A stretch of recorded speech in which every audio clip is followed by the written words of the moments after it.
नमस्कार। अपना उत्तर प्रदेश में आप सभी का स्वागत है। मैं हूं आपके साथ प्रियंका तिवारी। खबरों को विस्तार से जानेंगे।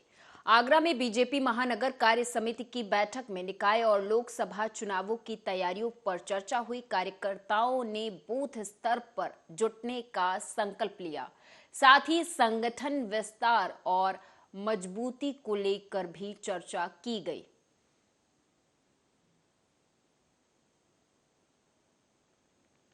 इसमें हमारे जो विचार और उसके बाद मूल उद्देश्य और आगामी कार्यक्रम और योजना और वर्तमान परिदृश्य, इन सब चीज़ों को लेकर चर्चा हुई। और आगामी कल G20 के डेलीगेट्स भी हमारे आ रहे हैं। इसके लिए कल सभी वार्डों में हमने स्वच्छता अभियान रखा है। पंडित दीनदयाल उपाध्याय जी की पुण्यतिथि पे समर्पण निधि और समर्पण दिवस के रूप में हम लोग सभी कार्यकर्ता इसको प्रत्येक बूथ पे भी बनाएंगे। और इस प्रकार आगे निकाय और डाटा संयोजक का जो सरल ऐप डाउनलोड करने का जो कार्यक्रम लोकसभा चुनाव की दृष्टि से चल रहा है, उस पर भी चर्चा होकर उसको भी नीचे तक उतारने की पूरी योजना बनाई गई है। इस तरीके से ये पूरी कार्य समिति में हमारे जो वरिष्ठ नेता, हमारे जनप्रतिनिधि, सबने हमें मार्गदर्शन दिया। और उसी फिरोजाबाद से अगली खबर है, जहां आपको बता दें कि फिरोजाबाद में दहेज की वजह से एक आई हुई बारात लौट गई। ये घटना शिकोहाबाद थाना क्षेत्र के स्टेशन रोड स्थित आराध्य गेस्ट हाउस की है, जहां जयमाला रस्म के बाद लड़के पक्ष वालों ने दहेज में स्कॉर्पियो की मांग की। वहीं जब उनकी मांगों को लड़की पक्ष ने मानने से इनकार कर दिया, तब दूल्हे सहित बाराती शादी छोड़कर भाग निकले, जिसके बाद लड़की के पिता ने थाने में दूल्हा और उसके पिता के खिलाफ थाने में तहरीर दी है। फिलहाल पुलिस मामले की जांच कर रही है। कोई घटना नहीं, पैसा उनका सिर्फ पहुंचेगा केवल। कितना रुपया दिया है आपने? पैसा 22 लाख। 22 लाख। क्या हुआ शादी पे क्यों नहीं गए? शादी में स्कॉर्पियो चर्चा सुनिए खुल के नहीं नहीं, क्या स्कॉर्पियो मांग रहे थे? स्कॉर्पियो मांग रहे जी। अब शादी हो गई आप लोग? क्या हुआ फिर शादी में? शादी होती रही, जयमाला कार्यक्रम है होके और खाना खा हुआ है। लड़का ने खाना खा करके सोई, पता नहीं सोई निकल गया है, भाग गया। शादी नहीं हो पाई है। शादी हम अपने भात में रहे, हम बात पे उठा दोनों फेरे वेरे नहीं हुए सुबह का जो। हाँ, बिना विदा कराए चले गए। सोनभद्र से खबर है। बता दें कि संदिग्ध परिस्थितियों के बीच नदी रेत में अज्ञात महिला का शव मिला, तो वहीं इस घटना की सूचना राहगीरों ने पुलिस को दी, जिसके बाद पुलिस मौके पर पहुंची और शव को कब्जे में लेकर शिनाख्त में जुट गई है।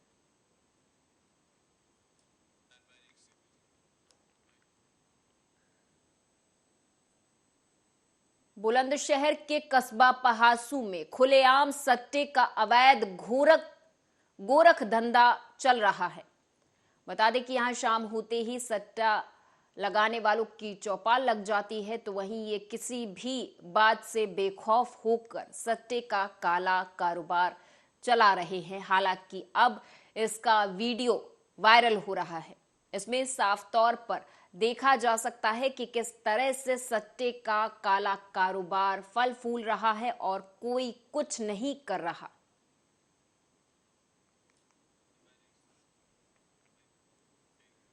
कानपुर देहात पुलिस का ऑपरेशन प्रहार लगातार जारी है। इसी ऑपरेशन के तहत बीहड़ जंगल में गौकसी की सूचना पर पहुंची पुलिस ने बदमाशों को गिरफ्तार कर लिया है।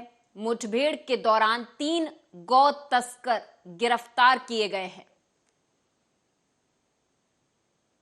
देखिए, हमारे थाना मूसानगर क्षेत्र अंतर्गत छतरीपुरवा गांव के ये जो बीहड़ जंगल में गोकशी होने का और गायों का कटान होने का लगातार हमें कहीं ना कहीं से सूचना मिल रही थी। उसी के आधार पर हमने एक मजबूत सूचना तंत्र बनाया और खास मुखबिर की सूचना पर आज मूसानगर की टीम जब मौके पर पहुंची तो हमारे ऊपर फायरिंग की गई थी। उसी के रिटालिएशन में जब फायरिंग हुआ तो एक बदमाश, उनका नाम है मुदस्सर उर्फ चुनिया, वो घायल हुआ है और 2 अन्य व्यक्ति, उनका नाम है शफी और साहिबा आलम, दोनों मौके पर गिरफ्तार हो गए और इनके मौके से जो गाय को काटने के लिए जो ये सामग्री उपयोग करते हैं वो सब हमने बरामद कर लिया। उसके अलावा 2 क्विंटल मीट भी यहाँ पे बरामद हो गई है।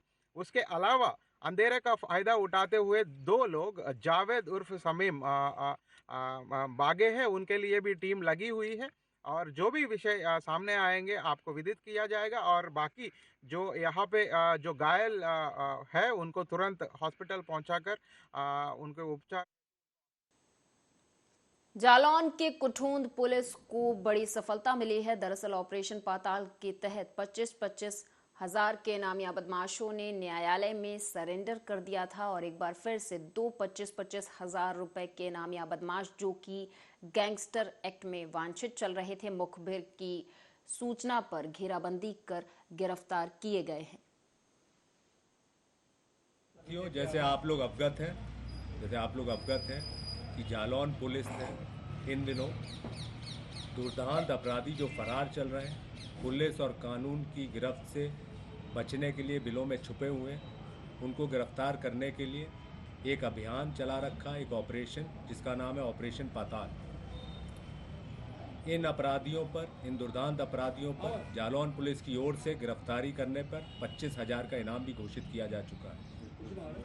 इसी ऑपरेशन पाताल के अंतर्गत आज एसएचओ कुठौन व स्वैट जालौन की टीम ने सफलता अर्जित की है। 2 इनामी अपराधी। बुलंदशहर से खबर है, बता दें कि चाकू से ताबड़तोड़ वार कर एक युवक की हत्या कर दी गई और इस दौरान हत्यारा फरार हो गया। दरअसल बता दें कि मामूली कहासुनी के बाद चाकू से वार कर संजय नाम के शख्स की हत्या कर दी गई। तो वहीं मौके पर पहुंची पुलिस और फॉरेंसिक टीम जांच में जुट गई है। बता दें आपको कि पुलिस ने पंचनामा भर के शव को पोस्टमार्टम के लिए भिजवा दिया है। दिनांक 10 फरवरी 2023 ग्राम बैरा फिरोजपुर थाना स्याना में लगभग रात्रि में 9 बजे एक सूचना प्राप्त हुई कि एक व्यक्ति को चाकू लगा है, जिसके उपचार के दौरान मृत्यु हो गई है। उस व्यक्ति का पंचायतनामा पर पीएम की कार्रवाई की जा रही है। परिवार ने इस संबंध में थाने पे एक तहरीर दी है, जिसमें मुकदमा पंजीकृत कर दिया गया है। अभियुक्त की गिरफ्तारी कर अग्रिम विधिक कार्रवाई की जाएगी। अभी मौके पर फील्ड यूनिट एवं स्थानीय पुलिस मौजूद है। किसी चक्कू लगा है, मुझे जानकारी मिली तो मैं यहाँ आया हूँ जी, लेकिन 1.5 घंटा होगा, कोई डॉक्टर नहीं आया, ट्रीटमेंट नहीं करा, किसी ने कुछ नहीं करा जी। और यहाँ पे जो ना किसी पुलिस को सूचना दी, किसी ने कुछ सूचना दी, हमने सूचना दी है सबको, पुलिस को भी दी है हमने पुलिस बुलाई है। और किसी ने पुलिस बुला ली नहीं, अस्पताल वाले ने बुलाई पुलिस, किसी ने बुलाई। अरे हो सकता है अगर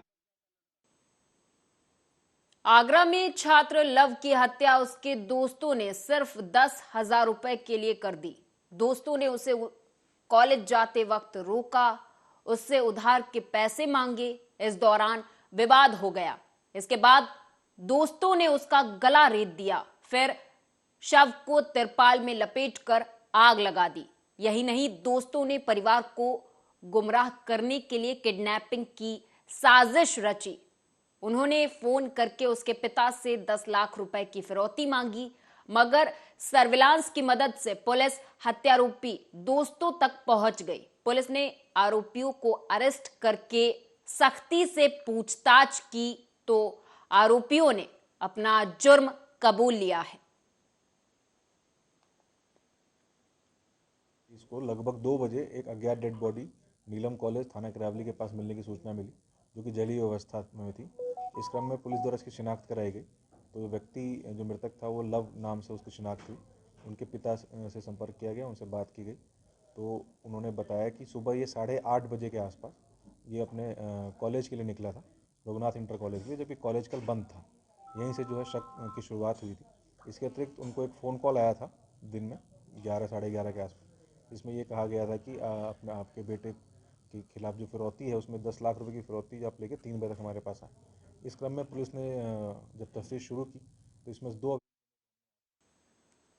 रायबरेली से खबर है, बता दें कि मामूली कहासुनी को लेकर पति ने पत्नी पर धारदार हथियार से जानलेवा हमला कर दिया, जिससे कि इस मारपीट में महिला गंभीर रूप से घायल हुई है। बता दें कि महिला को गंभीर चोटें आई हैं, तो वहीं आरोपी पति मौके से फरार है, जिसकी पुलिस तलाश कर रही है।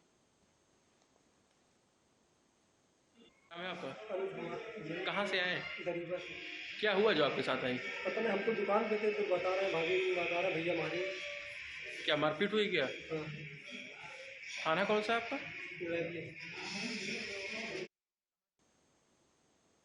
फिरोजाबाद से खबर है। बता दें कि फिरोजाबाद के थाना दक्षिण के टीला मोहल्ले का ये मामला है, जहां पर एक मंदिर निर्माण कार्य चल रहा था।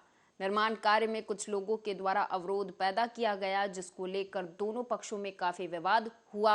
उसी दौरान एक युवक अपने काम से दुकान पर जा रहा था कि तभी विवाद देखा तो युवक रुक गया और झगड़ा देखते देखते वहीं पर वो युवक बेहोश हो गया।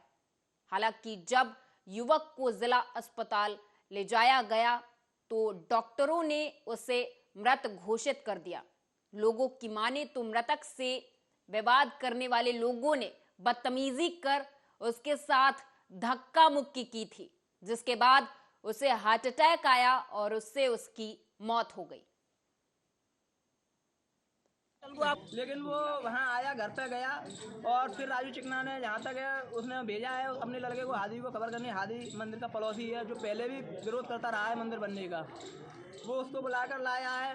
हादी ने काफ़ी विरोध किया, मंदिर का खंभा रुकवा दिया। मेरी उससे काफ़ी बहस हुई, काफ़ी देर तक नोक-झोंक हुई। मैं नहीं भाई, मंदिर का कार्य आप ना रुकवाएं, आप अपने घर से संबंध रखें, मंदिर के कार्य से संबंध ना रखें।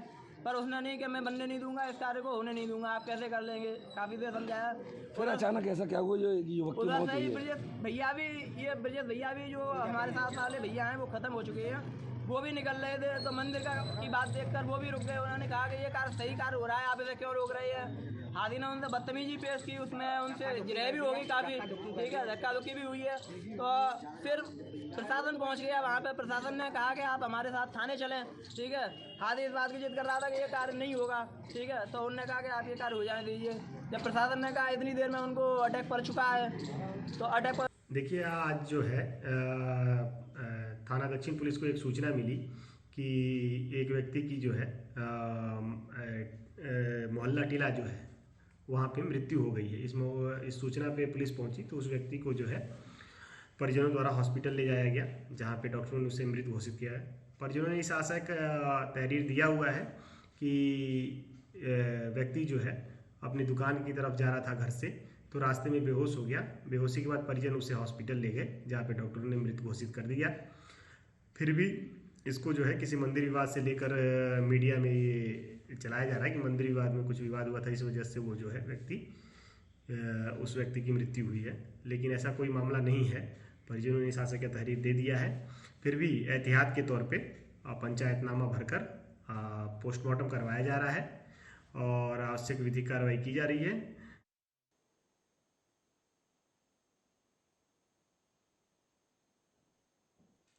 महाराष्ट्र में उद्धव ठाकरे गुट के सांसद संजय राउत ने उप मुख्यमंत्री देवेंद्र फडणवीस को पत्र लिखकर रत्नागिरी में पत्रकार शशिकांत वारिशे की हत्या के मामले को देखने का अनुरोध किया है। महाराष्ट्र के रत्नागिरी के पत्रकार शशिकांत वारिशे की हत्या का मामला धीरे धीरे बढ़ता हुआ दिखाई दे रहा है। हत्या के विरोध में मुंबई भर के पत्रकार मंत्रालय में गांधी की प्रतिमा के सामने वहां पर सभी लोग आकर एकत्रित हुए और विरोध जताया।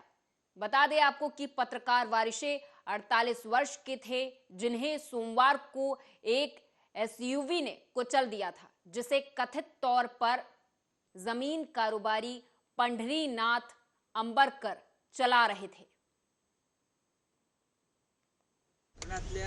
रिफायनरी विरुद्ध ही रिफायनरी आल्यामुळे कोकणचं कसं नुकसान होईल, शेतीचं नुकसान होईल, प्रदूषण वाढेल, असे अनेक प्रश्न घेऊन शशिकांत वारिसे हे त्यांच्या कुवतीनुसार आवाज उठवत होते, लिखाण करत होते।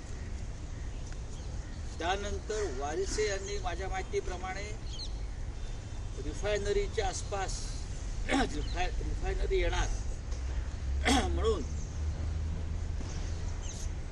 ज्यांनी जमिनी घेतल्या कवडीमोल किमतीत भविष्यात विकण्यासाठी, हे जमीनदार कोण आहे या संदर्भातली माहिती द्यायला सुरुवात केली. परप्रांतीयांबरोबर राजापुरात नाणारच्या आसपास अब्जावधी रुपयांच्या जमिनींचे व्यवहार झाले.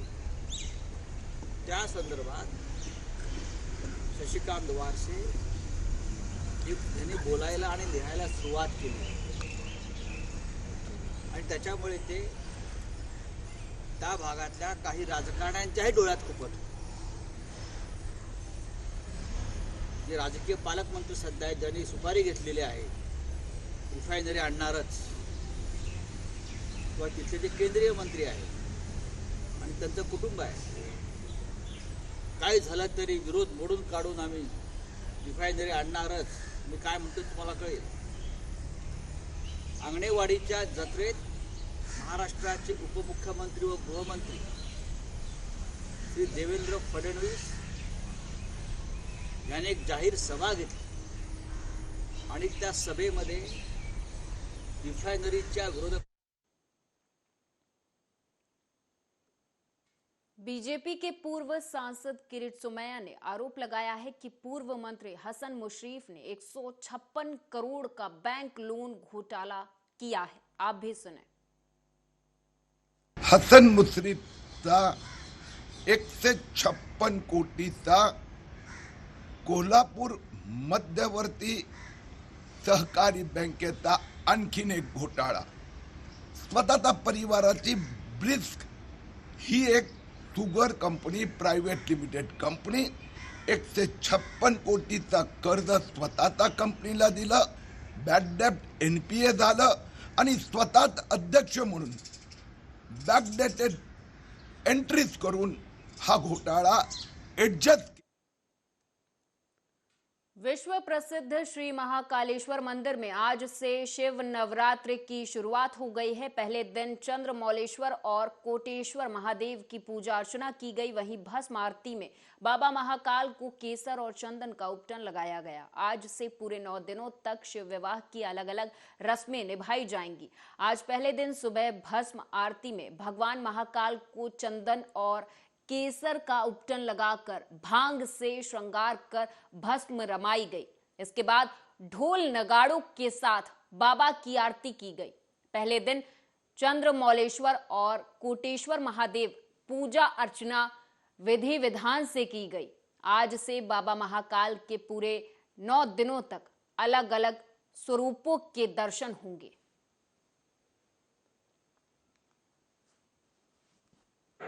आज से जैसे सबको ज्ञात है कि आज से शिव नवरात्रि आरंभ हुई है. आज प्रथम दिवस था शिव नवरात्रि का. ये फाल्गुन कृष्ण पक्ष की पंचमी से प्रथम दिवस नवरात्रि का चालू होता है.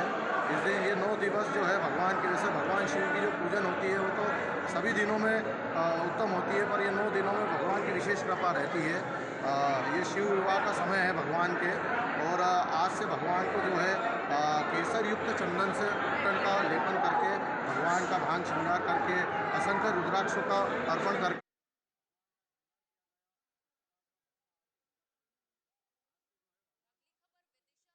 जहां नगर पालिका अध्यक्ष प्रतिनिधि और नगर पालिका में सांसद प्रतिनिधि राकेश शर्मा ने प्रेस क्लब में आयोजित प्रेस कॉन्फ्रेंस के दौरान बताया कि विधायक जिससे 3 करोड़ रुपए की सरकार की तरफ से दिए जाने का श्रेय ले रहे हैं, वो दरअसल शासन में हर निकाय को जनसंख्या के मान के आधार पर दिया जाता है. जिस कायाकल्प अभियान के तहत राशि दी गई है उसमें नगरीय प्रशासन मंत्री की तरफ से स्पष्ट रूप से उसका उल्लेख भी किया गया है. उन्होंने ये भी कहा कि ये राशि नगर पालिका के माध्यम से पहले ही स्वीकृत कराने के लिए पत्र लिखे गए थे.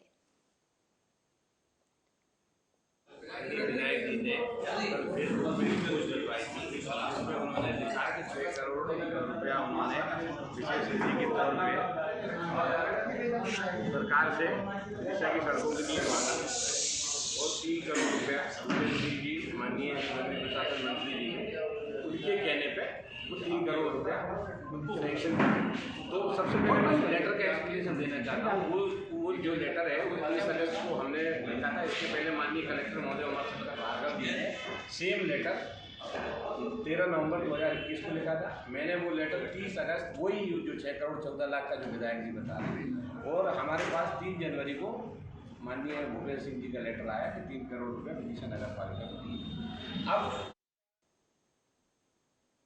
और इस बुलेटिन में मेरे साथ बस इतना ही। आप देखते रहें आर्या न्यूज।